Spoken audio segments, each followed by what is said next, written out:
Okay, whatever. I'm not even questioning the Q today. I'm not even questioning it, bro. This video was made possible by Skillshare.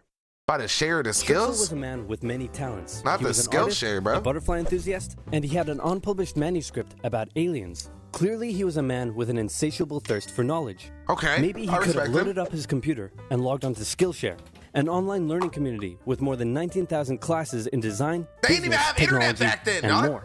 Perhaps he was considering a side career in fashion, but didn't know where to start. On They didn't even Skillshare, have he would find internet back courses then, in bro. fashion design and garment Where was the construction. internet? Or if he wanted to learn app design, improve his Bottle. photography, or just how to make a really good quesadilla, he would have found courses for all options. Cat. Skillshare is under Cap. for just 19. It's Cat. 1902. Ado. It's 1902. A young man by the name of Benito Mussolini moves from Italy to Switzerland to avoid military service.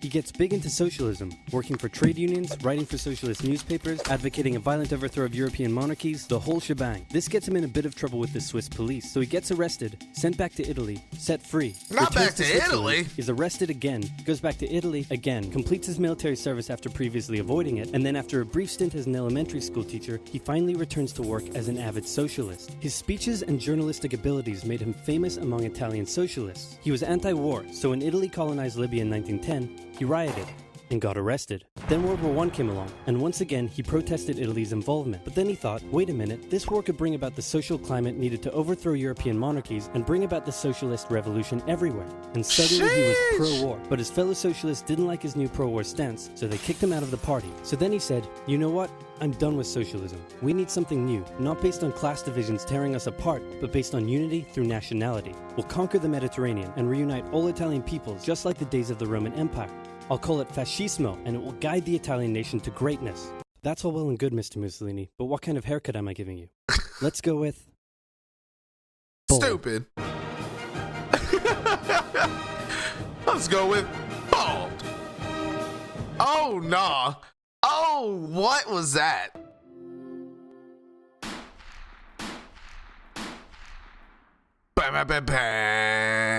Italy had been on the winner's side in World War I, and they hoped they were going to get a lot out of it, but in the end, they only got a little, and they felt cheated. On top of that, a bad economy and weak governments meant that the Italian people were a little unhappy. So when Mussolini came along and said that he could fix everything, his fascist movement gained a lot of support. In 1922, he went to the king and said, make me prime minister, or I'll make me prime minister. And the king said, you and what army? This army. Fair enough. Then he went about establishing Roger. a dictatorship with himself at its center. Europe had its first fascist dictator. Next up, Germany. Germany had been on the loser's side, and they got absolutely wrecked by the Treaty of Versailles. They lost territory, had to demilitarize the Rhineland, had to reduce their army to just 100,000 men, couldn't have an air force, had to pay the Allies a huge amount of money that it didn't have, and a new rule was established that every Englishman withheld the right to walk into the center of Berlin, pick out any German they wanted, and spank the hell out of them. I made that last one up, but it helps you understand how all this felt.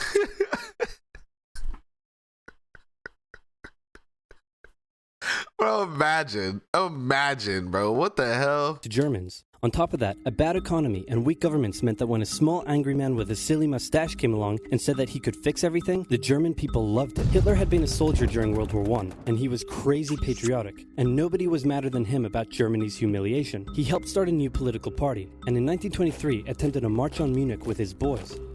And then he got arrested. But his popularity grew and grew, and in 1933, the president made him chancellor. He believed he was Germany's great destined savior, and he went full megalomaniac, establishing a dictatorship with himself at its center. Europe had fascist dictator number 2. Hitler and Mussolini had a lot of the same ideas, but more importantly, they had the same enemies, and they started to get along. Anyone else want to be friends? Franco? No? You good? I do.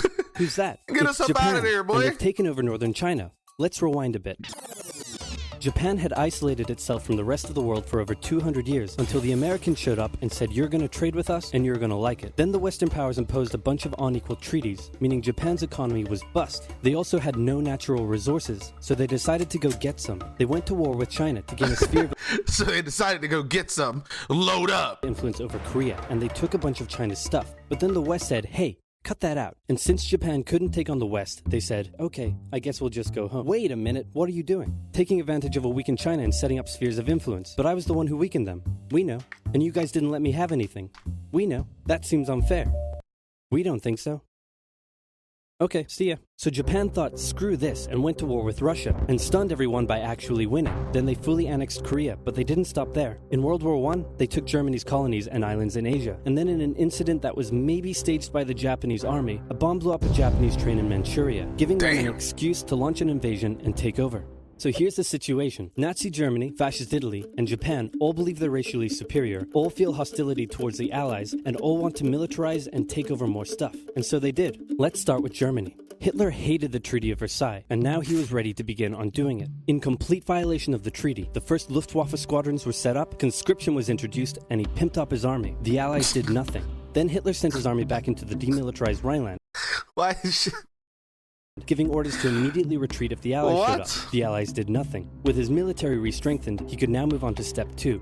He wanted to rapidly increase the Aryan population, and to do so, he needed Lebensraum, or in other words, he would have to take over the world. But for now, a good portion of Europe would do, and he began eyeing up his neighbors. The Allies finally started to get worried, so they implemented a fairly useless diplomatic strategy called appeasement, and it went a little something like this. Hitler would say, I want that thing, and the Allies would say, you can't have that thing. Okay, you can have that thing, but no more. I want that thing. And repeat. In 1938, Hitler's army marched into Austria and just took it, with no resistance. Boom, this is Germany now. Next, he demanded to be given the Sudetenland, an area of Czechoslovakia with many ethnic Germans. The Allies held a meeting with Hitler in Munich and said, look, we're going to give you what... Hang on, this meeting is about my territory. Shouldn't I come to the meeting too? Anyway, we're going to give you what you want. Really? Yeah. Just like that? Yep. What's the catch? Just sign this piece of paper promising you won't invade the rest of Czechoslovakia. Okay. Then Chamberlain returned home victorious, waving his signed piece of paper in the air, declaring crisis to be averted and the continuation of world peace, and we built a statue of Chamberlain in his honor, and every day on the 30th of September we celebrate Chamberlain Day. Hitler's invading the rest of Czechoslovakia. What? He's invading the rest of Czechoslovakia. Well, why? You lied to me. What do you expect? I'm Hitler. Not to be outdone, Mussolini also wanted to get in on the action. Hey, he they thought got to that himself, shit back isn't there, there a no not cap. yet colonized nation somewhere which is so underdeveloped that the people would be defending themselves against our tanks with literal bows and arrows and wooden spears? Oh, there is? Fantastic. And so he took it. Italy also wanted to control the entrance to the Adriatic Sea, so they occupied Albania. Hey, cutie. Then, in another incident which was maybe staged by the Japanese, gunfire was exchanged by Japanese and Chinese troops at the Marco Polo Bridge, and the Japanese launched yet another invasion against China. They swept through Beijing and Shanghai, and then advanced through the Yangtze Valley to China's then capital, Nanking. It was here that saw the worst of Japan's shocking atrocities committed against the Chinese people. Damn. Back in Europe, Germany and Italy made their relationship status official by signing the Pact of Steel. Then, Hitler turned his eyes towards Poland and the hated Polish corridor, splitting Germany in two. Hey, come on, lifey, wifey, booski. Thanks for the biddies, cuz. Come on. What are you... Oh yeah, don't worry, bro. Don't worry, Bono. We're gonna get to your shit today, bro. We probably gonna knock out the whole queue and then run some FIFA and shit. So we're gonna get to it today, most likely, for sure, brother. Hey, another 30 for Naomi. Thank you, brother. Come on. At this point, the Allies really had to put their foot down, and they warned him that an invasion of Poland would mean war. Hitler had planned to continue his advance eastward, but he didn't want to end up fighting a war on two fronts. So for now, he made an alliance with Stalin, saying, how about we both invade Poland and split it between the two of us, and I definitely won't not refrain from not betraying you sometime in the future. Sounds good. This new alliance stunned the West. On the 1st of September 1939, German troops entered Poland, and Britain and France declared war on Germany. Not the homies. The Poles fought hard, but they were no match for the two giants crashing down on them from either side. Then came a period known as the Phony War, where everyone just sort of sat around not doing much. The French had launched a small invasion into the Saarland, but they maintained mostly defensive positions, and after a while decided to just turn around and call it a day. Speaking of France, the French were still super proud of their victory in World War I, and they hadn't really moved on from it. They still used horses, they dispatched messages by motorbike instead of using radio, orders from the commander-in-chief were usually pretty vague, and the troops were rarely inspected. They built a line of defenses along their German border, but didn't bother extending it all the way to the Channel, and they wouldn't launch artillery strikes against Germany out of fear of being retaliated against.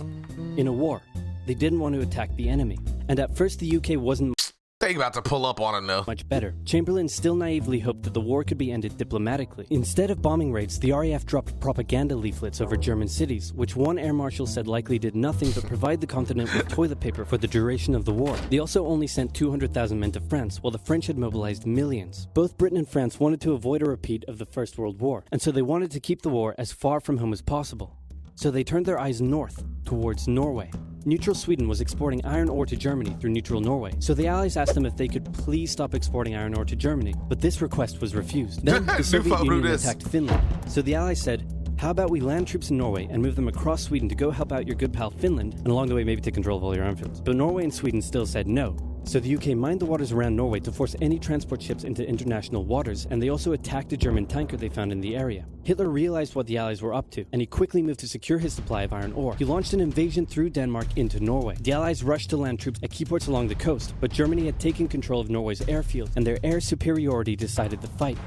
The Allies had to retreat. After this slightly embarrassing failure, Chamberlain resigned and was replaced with Winston Churchill, who had a slightly different approach to dealing with the Germans. Hitler's overall strategy was similar to Germany's First World War strategy. Attack France, defeat France, knocking out the UK in the process, then turn on the Soviet Union and win the war. You know the UK was going to turn up, the Allies had given Hitler time to prepare his forces. Now, he was ready to attack. The Allies had wanted to place troops in Belgium, but Belgium had refused, and in a move that surprised pretty much no one, Hitler launched an invasion to get around France's defenses. The Allies charged into Belgium at full speed to meet the German invasion head-on, and it looked like a repeat of the First World War was coming. But this time, Hitler had a trick up his sleeve. Blitzkrieg. As the Germans advanced, they sent thousands of refugees westward, slowing down the Allies. Then, to the south, the French had left the Ardennes, an area full of hills and forests, pretty underdefended because they thought it was naturally impenetrable. Well, the Germans were about to penetrate it with everything they had. They smashed 50 Wehrmacht divisions through and encircled the Allied armies at lightning speed. The best of the Allied forces were now trapped. The Germans squeezed in from all sides, taking out France's best armies and nearly wiping out the British too. But they managed to make a desperate last-minute escape at Dunkirk, with British civilian ships even making the perilous journey to bring their young men home. With most of the French forces depleted. See, like even nowadays, y'all still running like some hoes. You see that? That's crazy. Back then, y'all was some hoes, and now y'all some hoes. It's crazy. I'm just kidding. The Germans breezed through, taking Paris, and France fell. What the Germans couldn't do in World War I, Hitler had done just like that. Hitler hoped that with the fall of France, the UK would also lose hope and sue for peace. But quite annoyingly, it didn't, and he needed to secure the Western Front, so he tried to force them into submission with mind games. The UK were now all alone, and Hitler wanted to emphasize that. First of all, just before France fell, Italy finally declared war on the Allies, making the UK's situation even worse. Next, instead of just occupying all of France, Hitler occupied the coastal areas for defense, but allowed France to continue its existence as a German puppet state. This way, it looked like the UK's old ally had decided to switch sides. Hitler also hoped that the UK wouldn't attack any of her old allies' navy bases or colonies in Africa, giving Hitler an extra line of defense to the south. But the UK made sure to respond to this by sailing down to France's navy base in Algeria and wrecking a bunch of ships. So have at it. Hitler then began laying down plans for an invasion of Great Britain. Before German troops could land on British soil, he would first need air and naval superiority across the Channel. Waves of German bombers came, while the completely outnumbered RAF worked bravely around the clock in an attempt to quell the German attacks. At first, the Luftwaffe shooting like stormtroopers right now. Facilities. Then it attacked RAF bases, crippling the RAF's ability to defend the nation. And it looked like Hitler's Great British invasion was coming. But then, Churchill ordered a small, pretty insignificant bombing raid over Berlin. It didn't do much damage, but Hitler was furious, and he immediately ordered the Luftwaffe to refocus its attacks on civilian targets in London. Children were sent off to the countryside away from their parents to avoid danger, and frequent trips to air raid shelters became a daily occurrence. But British morale held firm. Smiling, knitting, lounging casually, these people have balls of steel. This refocusing on London also gave the RAF breathing space to reorganize, so Hitler kind of shot himself in the foot there. Just the foot for now. Finally, the Luftwaffe sent one massive all-out attack on London, and the RAF successfully repelled it, destroying many of the German aircraft and placing air superiority firmly in British hands. Hitler's invasion had to be postponed, but the bombing of British cities continued for some time. The oldest profession?